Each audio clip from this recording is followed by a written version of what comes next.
All right, Andy, go. Okay, starting off, composition analysis, SBOM update. More concise notes are in the docs, but we are analyzing the survey results as we speak, and design should be getting going in late 14.9 or the next milestone, if that is 15.0. Perfect. It's like deja vu all over again. Michael.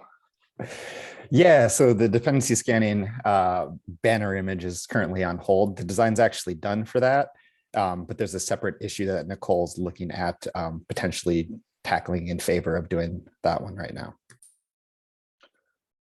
Okay, Andy, back to you.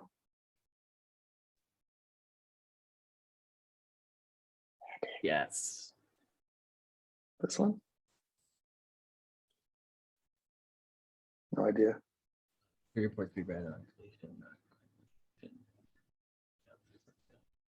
What, Matt, is this the thing that they were talking about on like stopping a job and not parsing results? Is this a brand new thing? Because that seems like that's a brand new. Oh no. Oh, that was one Nicole already had. Yeah, so this was one Nicole already had in there, but it came up for me last week with a customer. It is basically, it's confusing because if you have manual jobs, or if you have especially the auto DevOps auto cleanup job, which apparently I didn't actually know this was possible, but it actually runs after the merge request happens, or sorry, is merged. It puts the pipeline into an incomplete state, which means things like the vulnerability check rule are basically kind of like waiting. So it won't let you take an action, and the pipeline security tab will show you any completed job artifacts as downloads, but the list itself is blank because those don't, I guess, happen. They're sort of in a waiting state until the pipeline is in a complete state. So it's kind of confusing because you could be looking at something that looks like the pipeline is done, but it's just got this job that's sitting there waiting at the very end. And then you could come back 5 minutes later and the job finished and like it looks totally different. And I guess dependencies have the same challenge. This only impact secure? I mean, it technically impacts protect since it does affect the vulnerability check rule.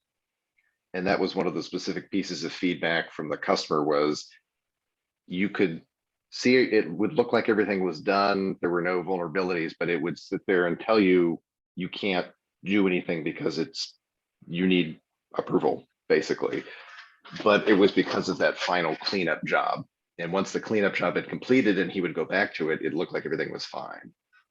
It's a little hard to describe. I wish I had a video of what it was, but yeah.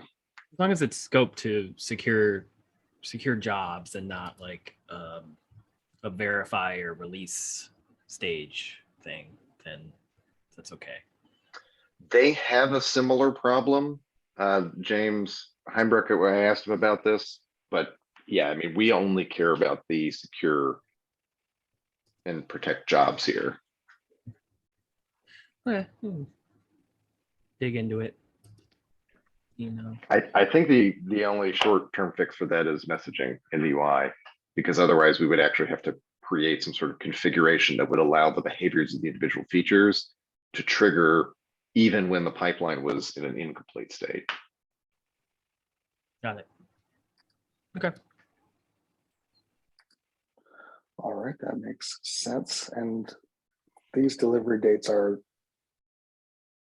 the end of this milestone, it looks like. Does that mean that there's engineering? Like I was trying to make sure that we were sort of marking these as when they expected engineering to build as a reference point. She's not here, but hopefully that's accurate. So that means it needs to get done also because it's 100% by the end of 1410.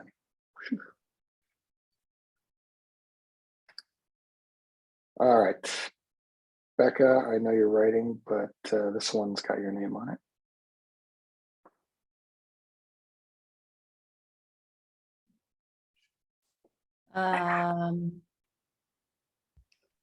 Yes. Can you go to that? I asked a question.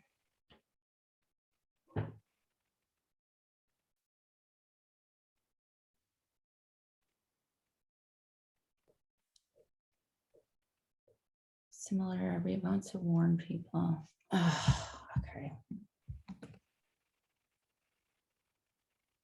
There's something else. So I haven't gotten to this yet. I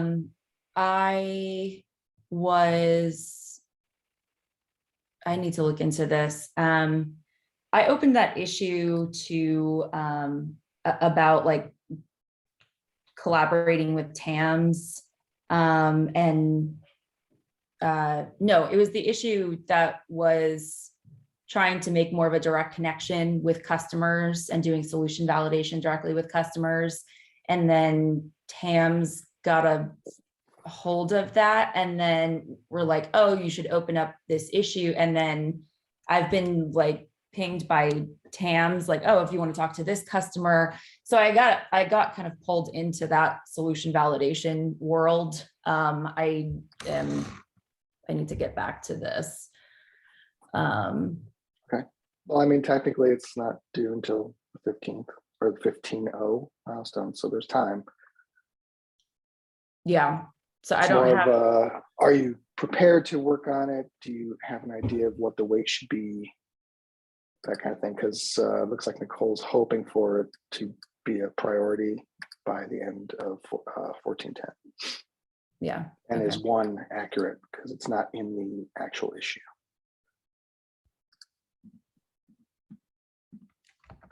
So those are the types of things to keep in mind. Yeah. Okay. And then the same goes for everyone else to update the weights.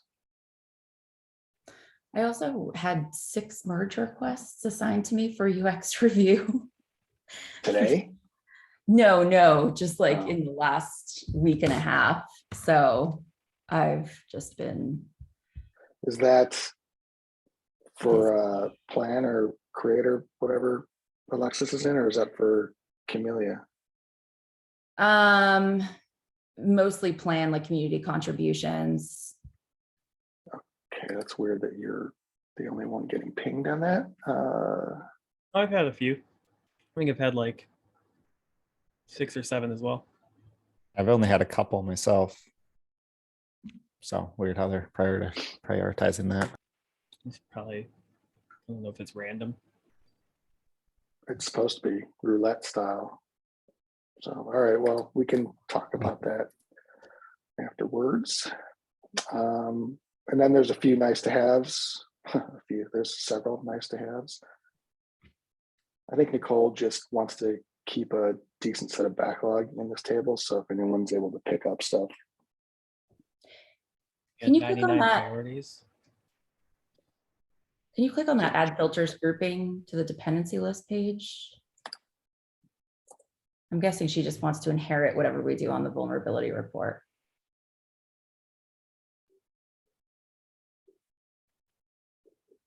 Filters, okay. Scroll down.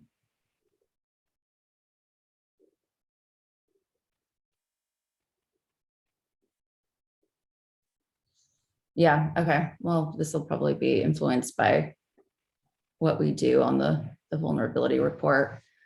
And some of the solution validation I'm doing right now encompasses talking about filters. So okay.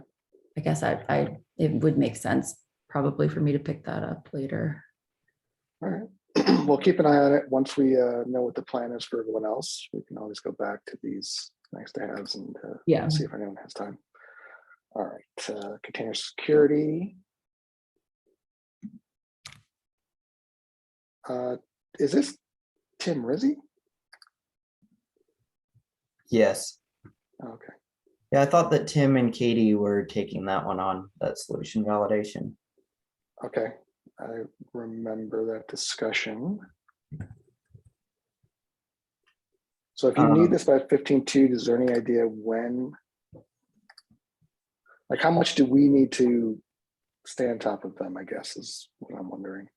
Yeah, good question. I have not talked with them recently at all. It seems to have kind of stalled out. So it would be one of us, probably myself, should go and poke them and see when they're planning to pick that up. Okay. This next one, though, number 2, would be great if we could have one of the designers take a look at that. We're in mostly really good shape for like the entire time that Camellia is out, but we do have a couple like really small things that have popped up These that two, you you need mean? somebody to think about them. Okay. Any sense on how these stack up in terms of urgency versus these? So we can have an So idea of they're which to look really, at first. yeah, I mean, the 2 items that I have are really small, at least they should be. And that number 2 is definitely like way higher in priority than number 3. So right now, when you go to edit a policy and you save it, it actually doesn't take effect for up to 10 minutes, and we don't communicate that to the user anywhere. So it is sort of a big design issue right now, and where we're rolling out security approval policies, users are going to be running into this. So I'd say this one is actually pretty high in priority. The other one could probably wait, but again, this one isn't huge.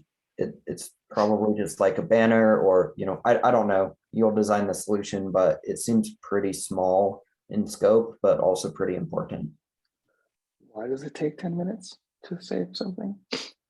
That's another thing that we won't go into that right now. That gets complex. And basically, Is it something that's been background worked job on? that's running that applies the policies once every 10 minutes.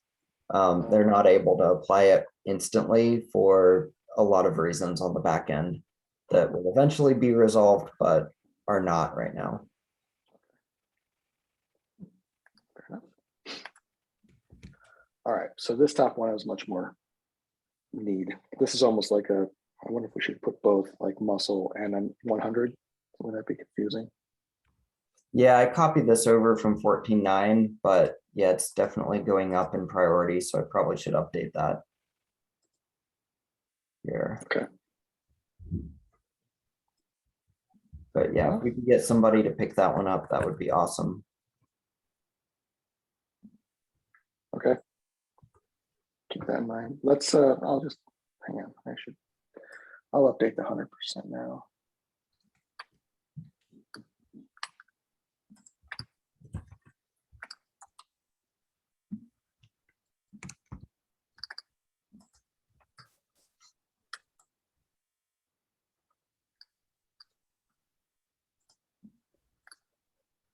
Tables are so hard to read.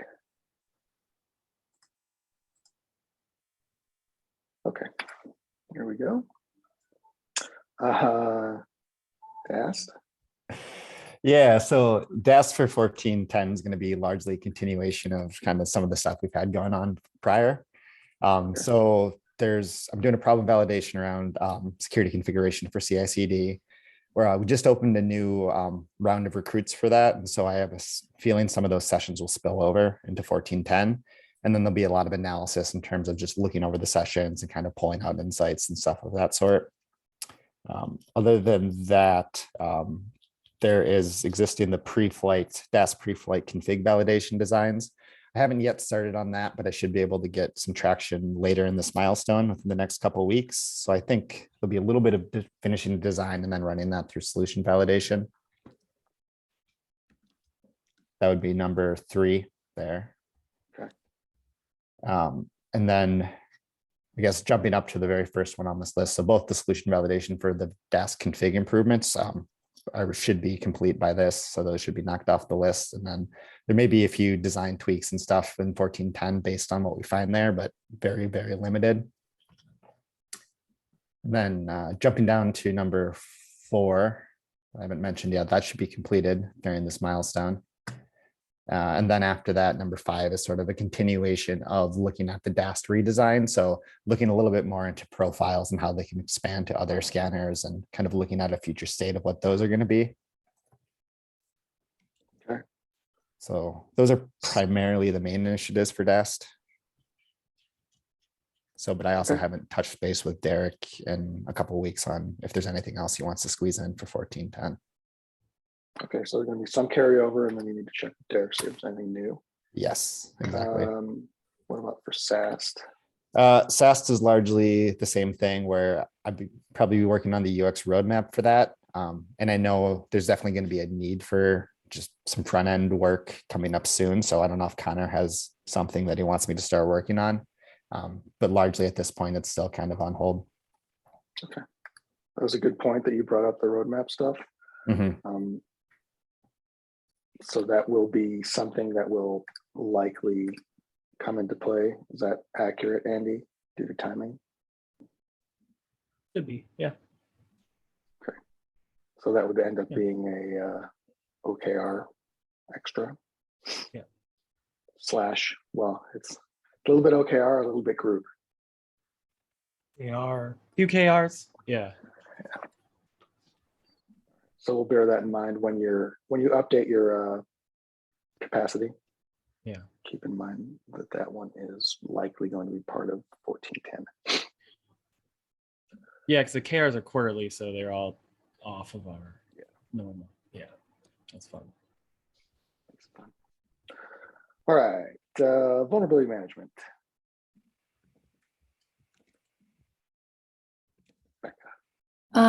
Yes, I just need to paste this one thing.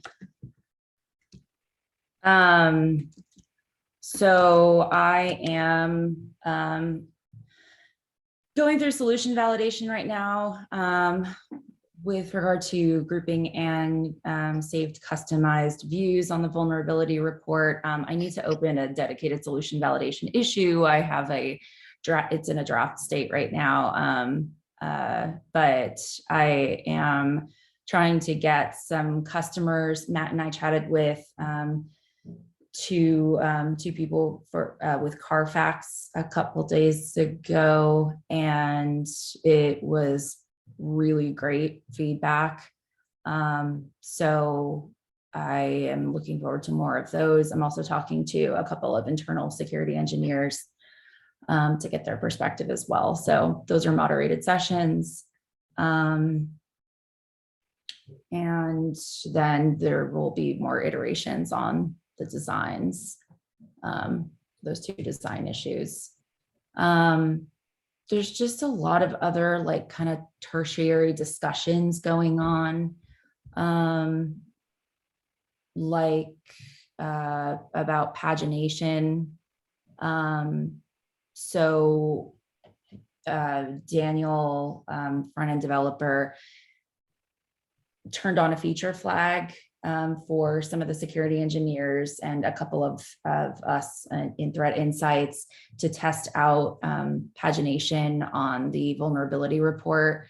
And I received some feedback just yesterday from 3 of the security engineers saying that it's better than the infinite scroll that we had before. So I think the direction forward based on the Threat Insights group discussion yesterday is to move forward with pagination. Oh gosh, now the terms for pagination, I think change from cursor-based and page-based to something else. Those are the only two. Well, but there's different terms. Oh, for the them. terms. Yeah, offset. Key set and offset. Yeah. Key set and offset. So which one? Key set is. Key set good, offset bad. So key set is like you can jump specifically to a page. And Offset is the jump to page. Key set is previous next. Okay. Okay. Bad in terms of good for our database and bad for our database. Mm-hmm. So, I mean, there's been a lot of discussions back and forth. Everybody has lots of people have strong opinions. What I'm hearing from the security engineers is, you know, overall the offset, which is just the next last. Nope, I think that's key set. Other way around. Key set. Yeah, that's Yeah. what he said. Key set is preferred, and that's easier to implement. It doesn't come without its own weird quirks, but the biggest advantage of it is that you can go into a vulnerability detail page, hit the back button to go back to the vulnerability report, and it doesn't reset you at the top, which is what currently happens with infinite scroll. So that's one of the biggest advantages of it. So we're probably gonna move forward with He said, key set. There you go. We can just say previous next. That's easy enough too. Yeah, well, I want to get it. Yeah. And then have more discussions about offset if that's something we want to work towards. Didn't this all come up because they made it, they did the feature flag, but then some user or a TAM came in and said they had a customer that didn't like it and we needed to figure out what their use case was? There's a parallel conversation happening where on the issues page, the issues and the MR page used to both have offset where you could jump to a specific page. And then there were some TAMs coming in and saying, you know, I have a customer complaining about this. They want to be able to jump to page 5. And then Justin, you and I have been talking about, well, why? Like why exactly do they want to jump to page 5? And I was hearing from TAMs, they want to do this because they want to do it because they want to do it. Because they could basically. before. Because they could before and they can't now. And then that led me to open an issue that was like, well, I chatted with a TAM to try to understand why we often hear customer requests, but not the problem to solve. And one of the TAMs pointed me to a page that was like how to engage product management. And it specifically says, there's like a template in there that you're supposed to communicate to the PM. And it's not focused on the problem to solve, it's focused on the solution that the customer is requesting. And so I realized that there was a little bit of a gap there in how we approach these problems. So I opened up an MR, which I need to go back to and make some updates because Christy left some feedback. But yeah, hopefully that improves the communication that we have between TAMs and product. They should be coming to us with problems and not solutions. Okay, fair enough. Before we end, make sure that your weights are accurate in your issues.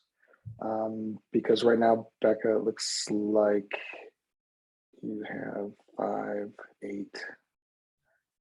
Basically, because we want to make sure that we can pick up any of the other folks' needs, other groups' needs as we go, right? So I suppose next step for the last couple weeks before we start 1410 would be to update this, keeping in mind the OKR stuff, the road mapping stuff that's coming up, and then go through your issues and make sure that everything's weighted as well. Ballpark plan 3 points per roadmap. Safe assessment. Okay, cool. All right, thanks everybody. There's one more thing I just want to mention in the OKR extras. I don't know if this should be SAST actually. This discovery direction for allowing new analyzers to take over reporting for existing vulnerabilities. Just look into that if you're not familiar with it already.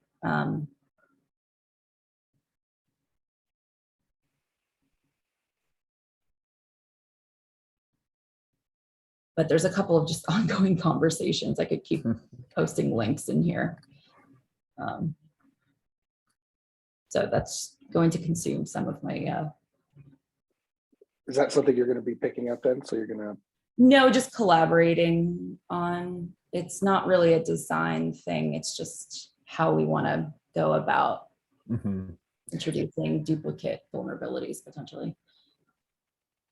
Yeah, Michael, I don't know if you want to add anything.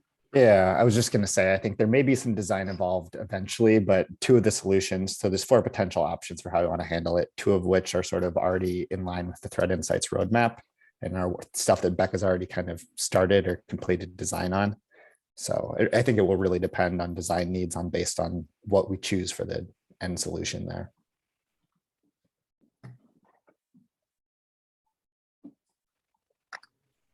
So TBD how that plays out.